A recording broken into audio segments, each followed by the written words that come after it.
Good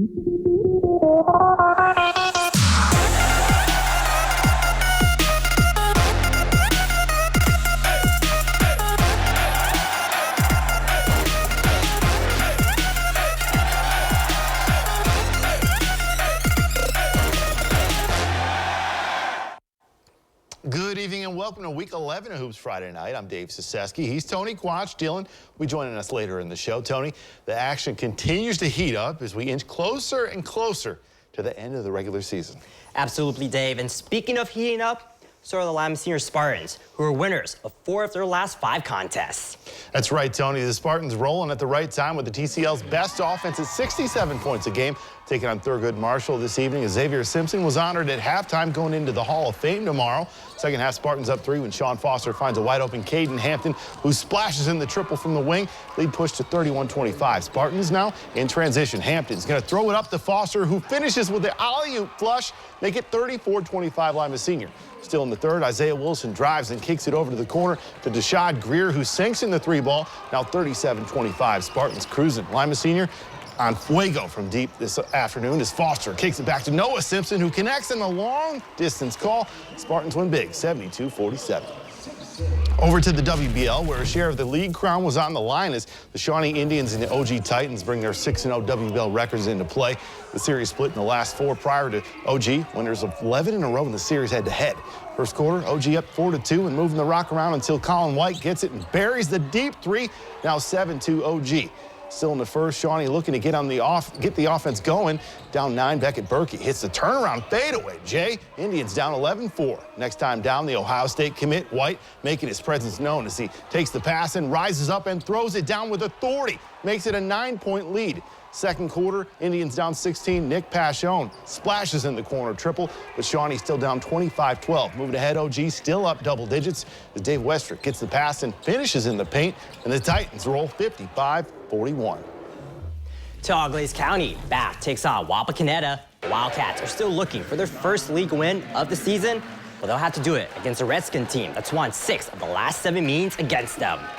In the first quarter, Nate Metzger finds a cutting Caleb Moyer, and the sophomore lays it in. Redskins lead 2-zip.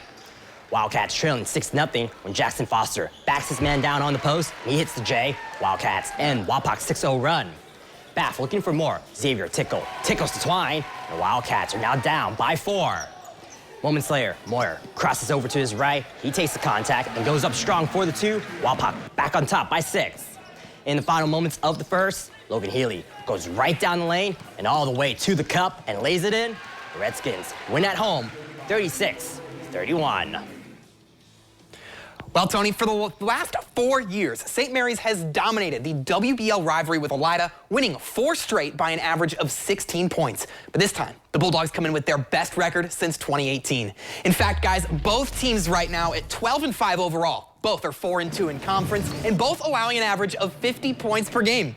We open the third quarter with the Rough Riders leading by 10, 34-24, but Elida mounting an impressive comeback in transition. Zori Island hits Amari Wash for the lay-in to cap off an 11-2 run. That has Elida within a point. Wash leading the Dogs with 17 tonight. St. Mary's trying to get back out of reach. Brennan Stager hits Cobain Owens up top for the triple, on top 39-35, but Elida back within 2 for the final seconds of the quarter. And at the buzzer, David Etzkorn with the board, the putback, and the foul called. Dogs take their first lead of the half, 40-39. We go to the fourth quarter. Riders now down 4. Evan Angsman cross court to Stager for a wide open triple, but still trailing by a point, and the home team will never give up the lead as it's Wash to Etzkorn, driving to the hoop for the lay-in, and Elida completes the comeback, finally beating St. Mary's 58-49. The Bulldogs now tied with Salina for third place after the Bulldogs get a 55-47 overtime win at Defiance, and from one OT game to another, Van Wert takes down Kenton 65-61. As we close out the WBL talk and shift our focus to the MAC. First place, St. John's defending the Vatican and their 8-game winning streak, but against a team that's won 13 straight. St. Henry just a half game behind and threatening for a title, but the Blue Jays shut them down early. Andrew Elwer on the perimeter. That's already his second triple of the opening minutes, cause for celebration with a quick 8-2 advantage, and this scoring run nowhere near over. Colin Feathers to Aaron Munter in the corner, knocks down the 3-ball to cap off a 13-1 run. Redskins getting shocked early, down 18-3. Evan Bowers hits the spin move to the mid-range J. He'll find the bottom of the net, trying to find momentum for his team, but St. John's won't allow it. Munter again in the near corner for 3. He had 10 first quarter points and led both teams with 22 tonight. And although Cam Elwer was held scoreless in the first, he comes to life in the second with the Blue Jays' 9th triple while holding the Mac's top scoring offense to just 13 first half points. The Jays dominate 74-41. The other undefeated team in MAC play is Coldwater. Tonight they pay a visit to the hangar to take on Marion Loco, but the Flyers have been victorious in the last 6 meetings against the Cavs. Picking up late in the 4th quarter, Flyers trailing and looking for some offense. Dylan Dirksen fires a 3-ball, and the sophomore connects as Marion Loco trails by 12. Then Coldwater takes a page out of the football playbook. Owen Kunk heaves a full court pass, Hail Mary style. He finds his man Balin Blockberger, who gets the lay-in. Cavs stay perfect in MAC play, improving to 7-0 as they win 53-40. Here's the rest of the MAC scores. Versailles beats New Knoxville on the road at home, 75-41. Then we have New Bremen taking down Parkway, 47-43. And finally, Minster gets a big win on the road, 66-53 against Fort Recovery.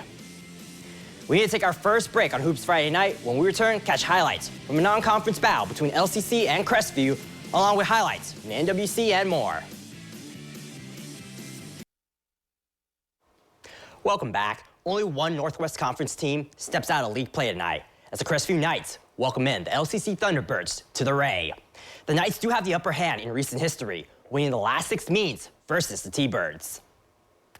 The NWC's past and future meet in the present. Both Crestview and LCC have won 3 of their last 4 games coming into tonight's showdown. In the first, Carson Parker connects with DeMar Foster, and Foster will connect for 3. LCC goes on top, 5-4.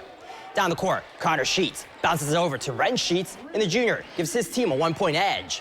Knights continue to add on. Tommy Hefner pulls up and splashes a jumper. It's now a 3-point Crestview lead. The T-Birds are still down by 3, and that's when Billy Burke finds his man Parker in the paint, and the senior connection pulls LCC within 1.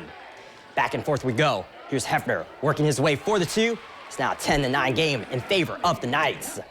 LCC moving the ball around, and we've seen this before. Parker with the alley-oop pass to Willie Foster, and the sophomore shows no mercy to the rim. The Thunderbirds edge out Crestview, 49-48. On to the conference action in the NWC. Spencerville all alone in first place, hosting Allen East. With 1 conference loss, the Mustangs trying to keep their title hopes alive. We pick up action in the 3rd quarter. Bearcats up 30-24. Evan Osting lines it up and drains it from the corner. That 3-ball extends their lead to 9. Mustangs respond on the following possession, though. Brady Brooks tees it up and knocks down the triple. Allen East trailing by 6, and later they have it within 4. Until Spencerville's Carter Orr flashes in the paint, and the junior drops it in. Bearcats lead now 35-29. A few plays later, Mustangs land a blow. Brooks penetrates and dumps it off to Logan Helser. The junior hits the charity stripe J. Mustangs cut their deficit down to 4. Ensuing moments for Spencerville, hand down, man down, as Owen Sensabaugh connects from behind the arc, and the sophomore extends the Bearcats lead 38-31. And it was Spencerville's night as Orr sets up shop, showing off the post moves and laying it in. The Bearcats win 68-48. Well, the Bluffton Pirates look to keep pace with the Bearcats as they hit the road to Columbus Grove to take on the Bulldogs. Bluffton looking to snap a 2-game slide, however, just 3-7 in the last 10 against CG. Second quarter tied at 17. Kyle Hopkins drives and goes off the window for the bucket in the lane. Dogs take the lead at 19-17. Same score 3rd quarter when Bluffton's Wade Ginther spins and passes to Blake Summers, who shows off the footwork and splashes in the baby hook, all tied up at 19.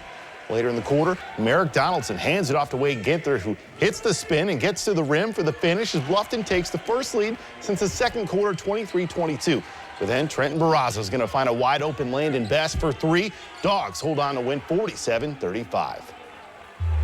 We'll head back to Van Wert County for a clash at the barn. Lincoln View looks to snap a 9-game skid as they welcome in Jefferson. Since 2004, the Lancers have a 15-5 record against the Jeff Cats. In the 3rd, Lincoln View trails by 12. Here's Reed Jackson spotting up for 3, and it's good. The Lancers now trail 32-23. Jefferson is looking to pad their lead. Kellen Carter recovers the loose ball and puts it through for the 2. Wildcats are now up by 11. And they'll continue to add more. Carter gets the pass, and he'll go off the window. That'll push Jefferson's lead to 13. Meanwhile, the Lancers are still fighting. Crescento forces a turnover. He takes it down court and bounces it to Holden Price, and Price holds the Lancers within 11. But the Jeff Cats are still on the prowl as Carter Agner spins and sends it through the 10. Jefferson holds off Lincoln View, 46-43. And just one more score to get to in the NWC. Leipzig edges out Ada in a nail-biter, 57-54 for their 4th league win of the season.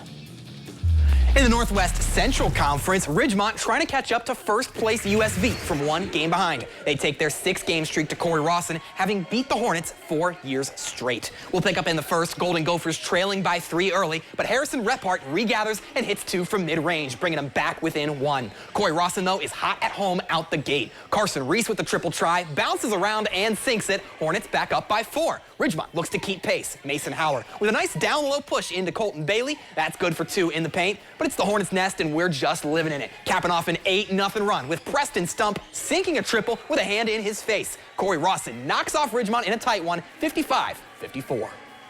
The Perry Commodores hosting the Elgin Comets. Comets come in anything but on fire, losing their last 10 ball games. Commodores have also won the last 5 head-to-head in the series. First quarter, Perry opens up the scoring as Micah Olatunde is there for the cleanup in the board and put back 2-0 home team.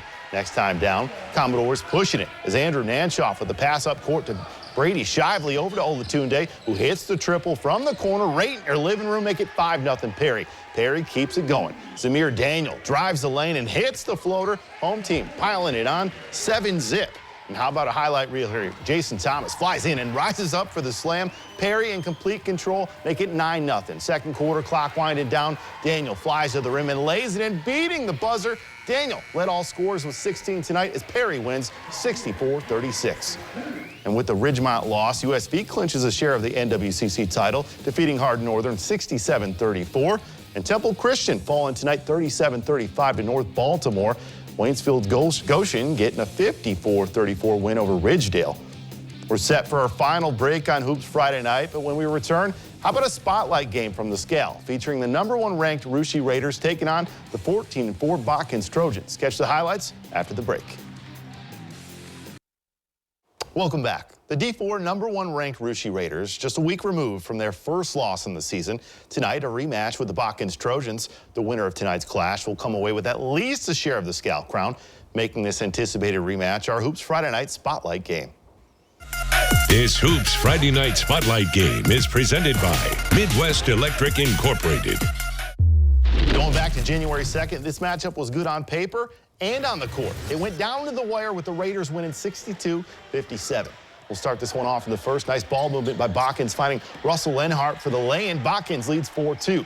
With the very next possession, Russia answers. Braden Monett takes the baseline. Nice finish by the senior, and the Raiders tie it back up.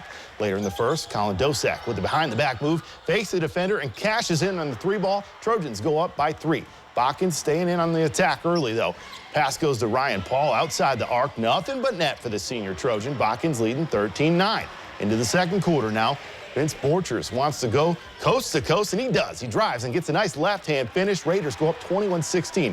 Borchers doing it on both ends of the floor. Gets the steal and dishes to Braylon Cordonier. He sinks the 3-ball, and Russia clinches a share of the Scal, winning 65-52. Couple more scores in the Scale. Fort Loramie defeats Houston 49-36, and Jackson Center wins 61-31 over Fairlawn. And Dura Gilboa enters tonight at the top of the BBC standings. They take on the Macomb Panthers, a team that's still searching for their first league win. First quarter, Aiden Harris lays it in with the right, and the Rockets jump out to a 2-point lead. Panthers now down by 5. Hayden Ebright glides to the hoop for the layup. Macomb pulls within 3. PG is now up by 7. Nate Walker bounces it over to Owen Huffman, and the senior pushes the Rockets' lead to 9. Macomb is trying to make a comeback. Blake Wittenmeyer goes through the lane, and he'll hit the floater. Panthers pull within 7. But the Rockets continue to pour it on. Walker gets the reversal in, and PG wins this one 78-47. Another team in this tight title race, Liberty Benton, looking to bounce back from their first conference loss suffered last week to the Rockets. They take on a Riverdale team they've beaten back-to-back seasons, and with a 9-point halftime lead, the Eagles erupt in the third quarter as Carson Conaway takes the inbound pass, puts it up and through, and this scoring run will continue. Brody Thomas finds Conaway under the hoop again, and LB has the first 7 points of the half, 30-14. Later in the quarter, Eagles get it going from long range. Conaway out to Lincoln Holler for a triple. Eagles up 21 now. And very next possession, Holler does it again. The Eagles cap off a 19-2 run en route to a 60-37 win. Eagles stay half a game behind PG for first and tied with Arlington for second. Red Devils pick up a 96-28 victory over Van Loo tonight, and Van Buren survives overtime at Elmwood 36-33. Over to the Northern Lakes League is 15-1 Findlay Trojans hosting the 15-1 Whitmer Panthers. Fast forward to the second. Luke Wyrock finds Will Cordonier near the top of the arc, knocks down the triple, and the Trojans are leading by double digits. Later, Brody Barnes is going to find Ryan Montgomery with the lane in the basket. He drops it off for the lay-in, and the Trojans are starting to pull away in the third quarter. Finally, Findlay wants to put this game on ice. How about Javante Hill? Finds Montgomery. He drives baseline, banking it in, and the Trojans defeat the Panthers 58-45. Findlay now in the driver's seat for the NLL Buckeye Division title. In the clash of the Wildcats, Miller City defeated Kalida in PCL play 54-46. And then we have Ottoville making quick work of Continental. The Big Green wins big 58-23. To the Green Meadows Conference, Antwerp extends their winning streak to 4 tonight. They win on the road 65-26. Ayersville defends home court, winning 54-44. In our final 2 games, Wayne Trace wins 58-57, and Tenora wins 58-47.